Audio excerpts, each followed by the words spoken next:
Hi, I'm Diego, owner of De Oro Music, and today we're having a look at the Prelude 4 by Villa-Lobos. This prelude is presented in two segments, with the first being the performance and the second being the lesson. Check out the links below if you'd like to reference the performance. So with our opening section, it's marked lento and singing. So we really want to bring this melody out. It's just this sparse, bare melody.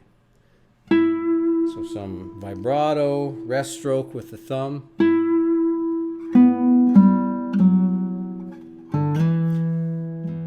Keeping that second guitar part nice and low below it. Contrasting.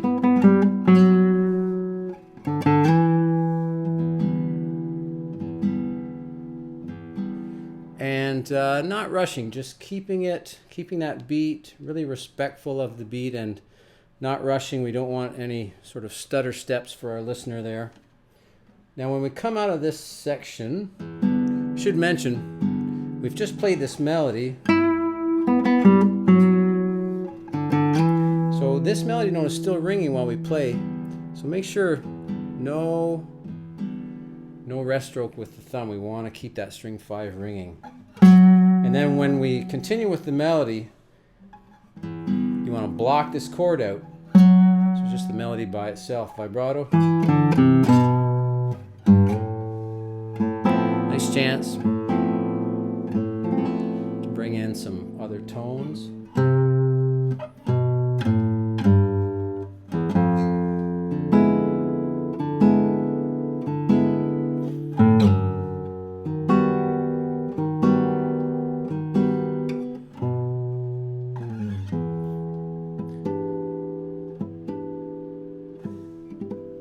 Now on this note, you've got a fermata, and you've got to watch your placement of that note because it keeps the same rhythm of this dotted rhythm.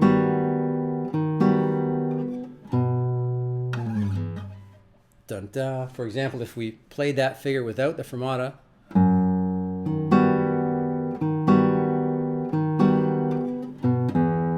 so it's on an anticipation to the beat.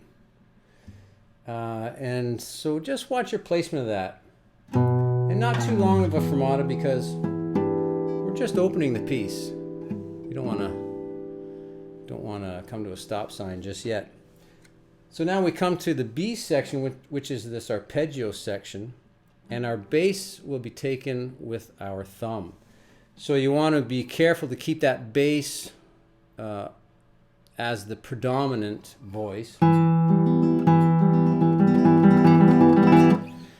And also keeping the IMA really even. Don't bring out, for example, here there I'm bringing out that A finger. You wouldn't want to do that. Just keep it nice and even below. And one way to practice this, if this is an arpeggio that you struggle with, is to loop it as P-I-M-A-P.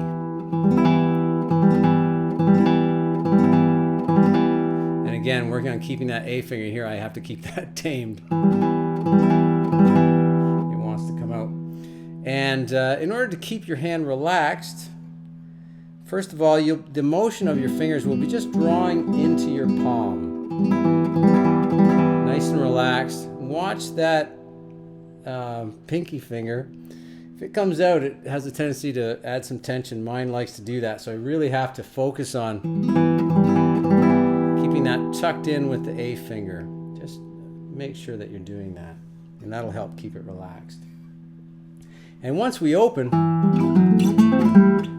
that's it, we're in. And a few things to watch for here is when you land the second chord, observe how you land your pinky, because if you can land it right on the fingertip, close to the nail, that's going to give you the best position to really keep this string above it to ring freely and not get blocked. So once you land that, we keep that finger down for so long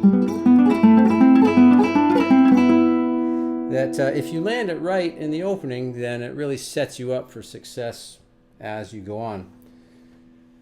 Another thing in this section is I think for people who can do this arpeggio, there's a tendency to maybe take it a bit fast. So watch that it doesn't start to sound like a block chord. And I would just like to hear it a little bit slower so that we can really still distinguish the arpeggio. So not too slow, but of course,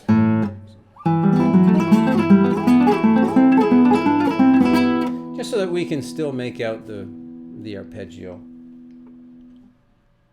And to organize this section, I find it helpful to really keep the sense of the bar structure. So it's written in 4, and if you keep it as a 1, 2, 3, 4, 1, 2, 3, 4, then it can help you to shape it, and it can also help the listener to understand where they are, because of course it can really become overwhelming with all these arpeggios and everything that's going on, and it's just really non-stop. So I find that sense of 4 really helps out. And also, really, if you listen to the writing reflects that bar structure. 1, 2, 3, 4, 1, 2, 3, 4, 1, 2, 3.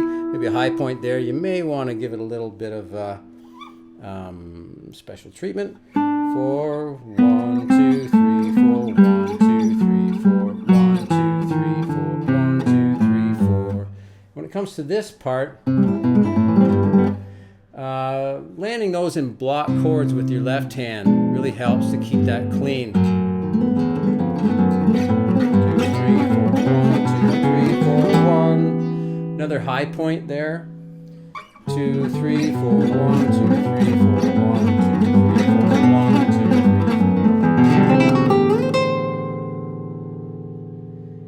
And now in this section, again, we still have the 16th note, so to keep that rhythmically clear, I try to bring out that string 2. You don't need to do too much writ there because the writ is in the writing. And that brings us down into our next harmonic section, which is marked moderato as opposed to the opening, the A theme and the A reprise, which are marked lento. So we have same rhythm, same melody, but now playing in these harmonics, it's just going to be a little bit more upbeat.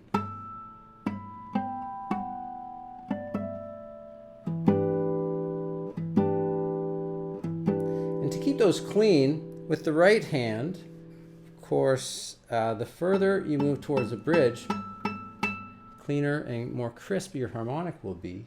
And then with the left hand, really just treating each note, each string individually.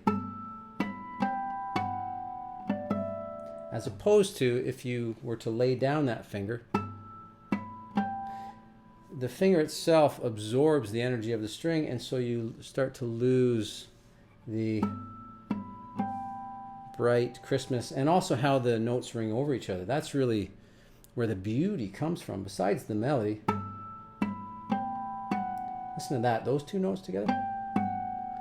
That's just gorgeous.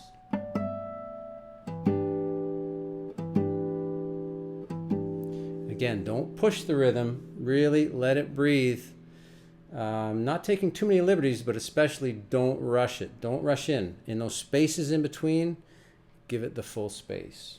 Really, really needs that. Otherwise, the listener, it trips them up. You know, it's like a stutter step. And here, for this C sharp harmonic on string 5, just a little behind the fret. See, if you're over the fret, it's not as good. A little bit behind. Near the bridge, right hand.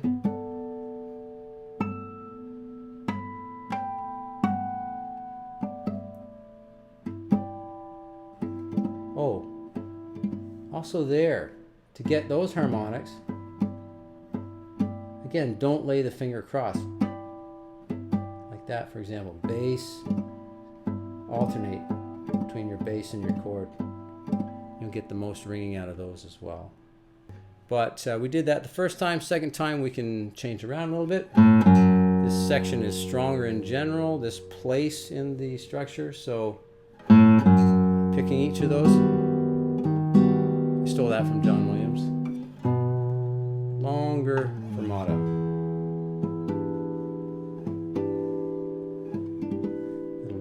spread chord.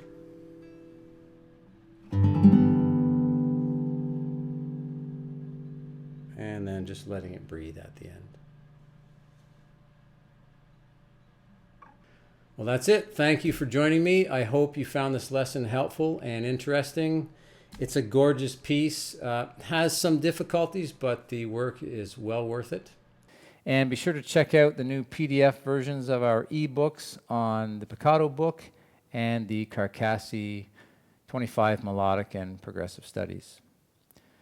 Thanks for joining me. Hope to see you in the next video.